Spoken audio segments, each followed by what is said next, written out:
میں کامیابی کے لیے یا جو بھی منشا ہو، تو اس منشا کو، اس مقصود کو حاصل کرنے کے لیے ہم مشقتیں اٹھاتے ہیں۔ اور جب ہم اتنی مشقتیں دنیا کے لیے اٹھاتے ہیں تو عارضی نعمت ہمیں ملتی ہے جس کی کوئی ویلیو نہیں ہے، جس کی کوئی ویلیو نہیں ہے۔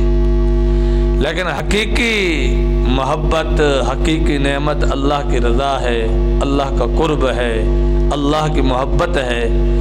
تو یہ حقیقی محبت، حقیقی قرب پانے کے لیے ہمیں تکلیفوں سے گزرنا پڑے گا۔ تو تکلیفوں سے جو جتنا زیادہ گزرے گا، جتنا زیادہ تکلیفیں اللہ کے نام پر برداشت کرے گا، اتنا ہی اللہ کا قرب اسے ملے گا۔ صرف زبانی دعوے، زبانی باتیں یہ ہمارے کام آنے والے نہیں ہیں۔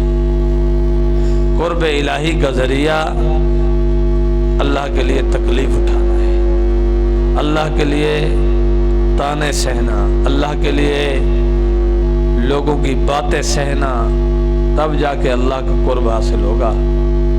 اگر ہم کہیں کہ دنیا والے ہمیں کچھ ہی نہ کہیں، تو دنیا بغیر مشقت کے، بغیر لان تان کے، بغیر جو ہے نا تانوں کے، بغیر لوگوں کی باتوں کے حاصل نہیں ہوتی۔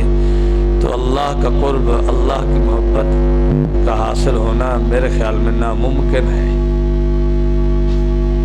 اس وقت ممکن ہے جب ہم کھلے دل کے ساتھ اللہ کی راہ میں پیش آنے والی رکاوٹیں، مشقتیں، تکلیفیں برداشت کریں گے۔ تو تکلیفیں برداشت کرنے کے لیے جد و جہد کرنی پڑے گی، خون، پسینہ، خواہشات، مال، جان، ہر چیز قربان کرنے کا عہد کرنا پڑے گا۔